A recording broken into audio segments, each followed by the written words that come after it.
Hello, my name is Jerry Wise, and I'm a relationship expert and a coach at Family Tree Counseling Associates in Carmel, Indiana, on the north side of Indianapolis. I'm also an expert in the field of adult children of alcoholics and their recovery, and I'm also the director of the Center for Self-Differentiation. This video is entitled The ACOA Wound, the Empty Hole Inside. After talking to and helping literally thousands of ACOAs over my 35 years career in helping people, one thing I often hear is the complaint that they feel like there's an empty hole inside where something should be, but it isn't. A hole in their chest, a hole in their heart, but certainly a feeling of a hole, and a hole that seems different than the way other people feel. That they don't feel that hole the way they feel their hole. In fact, they don't even see other people as having that hole. They just feel like they have a hole. And in some instances, the ACOA actually thinks other people can kind of tell that or see that about them. So often ACOAs go about a kind of image management. Since often ACOAs don't know what normal is, don't know what the appropriate way of doing life is, they just pretend to do that and hope that nobody catches them. And again, it's a part of that hole that they experience inside. And this is what I call the ACOA wound, that hole that's in there, that feels empty, that doesn't feel filled up. Growing up in an alcoholic or addicted home often entails growing up in a family in which there were patterns of certainly addiction, shame, denial, abandonment, underfunctioning or overfunctioning parents, the underfunctioning addict or alcoholic, and then the overfunctioning codependent who's the spouse. Or maybe there's an underfunctioning sibling, an overfunctioning sibling who takes care of the parenting and becomes parentified as a child and then ends up taking care of all the rest of the children. In growing up in an alcoholic home, there's that experience of either overly caregiving or compulsively self-sufficient. And I like the book, there's a book by Pat Love. I can't think of the title right now, but she uses the term compulsively self-sufficient. And I think many times ACOAs are kind of compulsively self-sufficient. They don't need it, they don't want anybody to help them, because in many ways they don't want anyone to know they don't know something. And so they will act independently and those kinds of things, or they'll do the opposite and be the overfunctioning caregiver. Growing up in an alcoholic home, we have lies, confusion, unpredictability, anger and reactivity, and real drama at times. Pretty crazy experiences. Now, not everyone who grows up in an alcoholic home has all the crazy experiences. I realize that. Every alcoholic home is different. But there's still drama, and the drama may be around even as minimally as the tense, cannot talk about secrets drama, the heightened anxiety that can't be discussed. So even though there's not overt drama of DUIs, police coming to the house, that kind of drama, somebody getting hurt, there are other kinds of emotional drama that can be chronic and actually just as traumatic. So how would I describe this hole that's left inside of us as ACOAs as a wound? Some just call it their hole inside. And so what is the experience of that hole?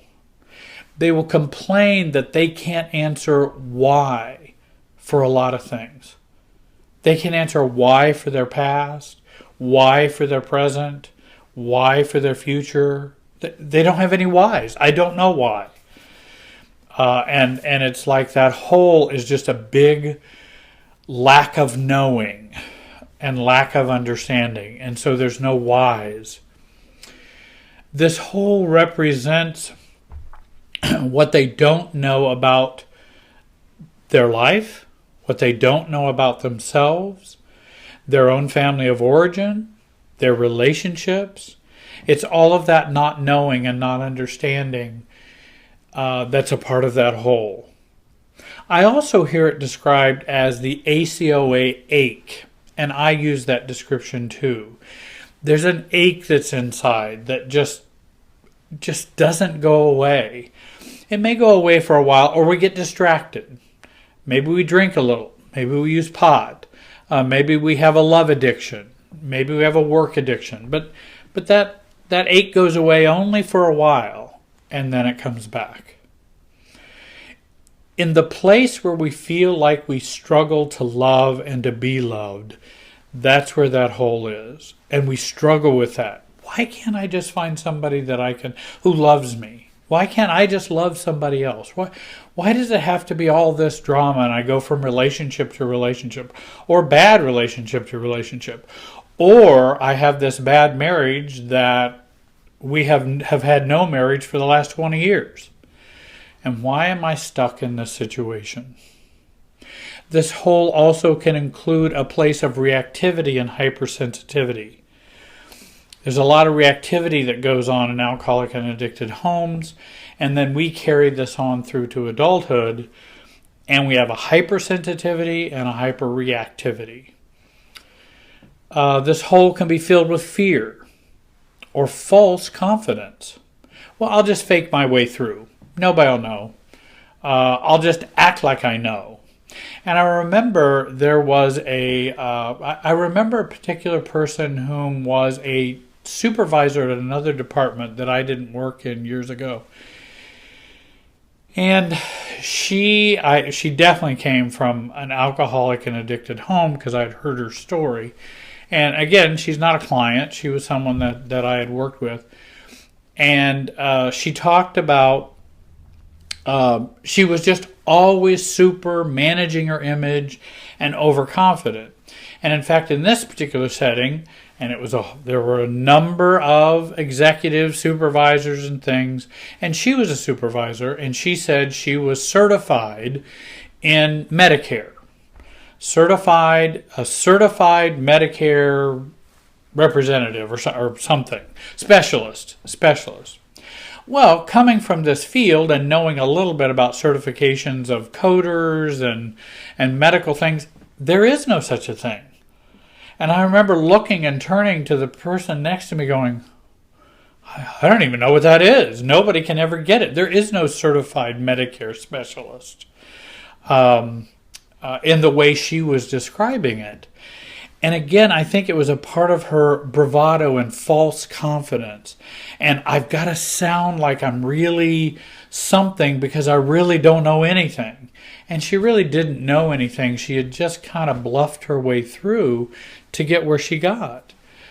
Strangely enough, she ended up having a situation in which she got overly upset and I think even threatened some employees with a gun that she said she had and was fired.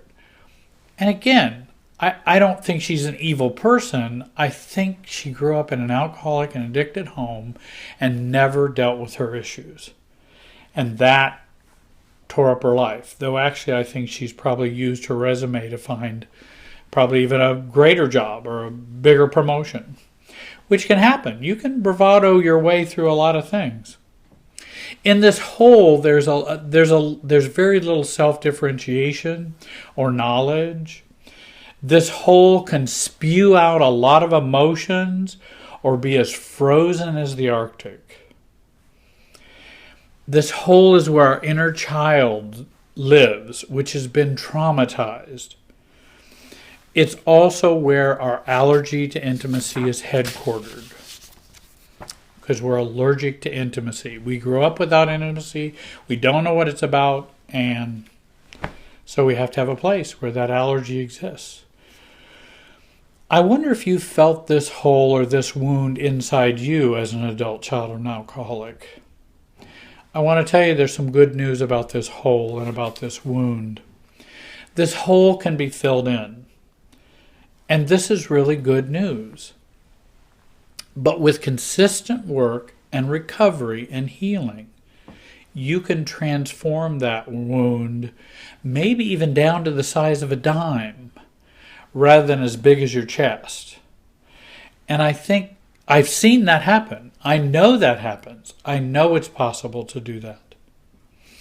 The hole can be filled in, and this is really good news. The hole can be filled in by you. That's good news. It doesn't have to be filled in by all of the relationships you've been looking for, all the jobs you've been looking for, all the money you've been looking for, all the acceptance from your family you've been looking for. None of those things are going to fill that hole. They just don't. The forgiveness you want from your parents who was alcoholic, that you want them to say they were sorry, the many ways we try to get that hole filled.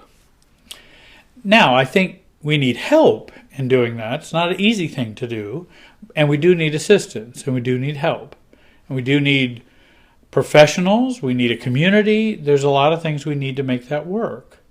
But you can heal your inner child trauma. You can heal your abandonment trauma. Confusion and lack of knowledge as to what is normal can be resolved. Family of origin work is a powerful healer and a filler of this hole. Both family of origin work from the past, going back, getting that out of us, because that's part of what keeps the hole big and open. And then also family of origin work that we struggle with today. In the past, how do I heal from my parents abandoning me as a result of their alcoholism? That's from the past, healing that. And then how do I deal with my father, now that I'm an adult, who is now a dry drunk, for example? He's not drinking, but he's not in recovery. So he's kind of a pain in the butt. And how do I deal with that today? Because it still brings up my resentment. It still brings up issues and reactivity and hypersensitivity. You can work on that too. And that can become more and more reduced. And we can be less reactive and more calm, even in spite of a family who's still toxic. These things all result in filling the hole. Greater self-acceptance, self-awareness, healing and letting go, becoming more authentic, self-differentiation, inner child care for our inner child, self-love and self-care, ceasing the self-sabotage and destructiveness that we find within our lives, reducing the toxic family reactivity within you. And that hole gets smaller and smaller and smaller. So, Jerry, how do I do this? Well, find an expert in adult child of alcoholic issues. Don't let someone tell you ACOA issues don't exist. You'll find that with many therapists, pastors, caregivers, social workers, psychologists. Oh, it's not a big deal. Oftentimes, the folks that I have been aware of, in the past particularly, who would deny ACOA issues were ACOAs themselves and didn't want to deal with it. And so they just said it doesn't mean anything. And we all tend to do that. If I don't want to deal with something, then I'm going to deny it. So if I haven't dealt with my ACOA issues, and you come to me and say, hey, I'd like to work on ACOA issues. Oh, well, we don't really need to work on ACOA issues. I don't even believe in that anyway. Because I haven't dealt with mine as a caregiver, for example. Don't let some professional say, well, we'll just leave that in the past and let's just move on.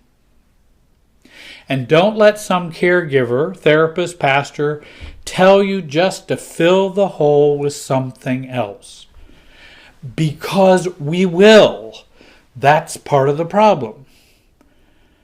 And that's part of the difficulty.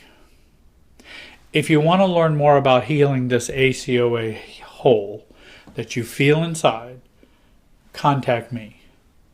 Contact me and learn more about me at www.familytreecounseling.com. Also, you can see my contact information on the screen. I have clients all over the U.S. and in foreign countries. Contact me for Skype or FaceTime professional help if you're not from Indiana. You can join me in my office online if you're near me. I want you to join our Family Tree Counseling channel on YouTube. And please share my videos with your social media. They are free, and we try to provide good information to those who are hurting. I want to thank you today for listening, and you have a great day.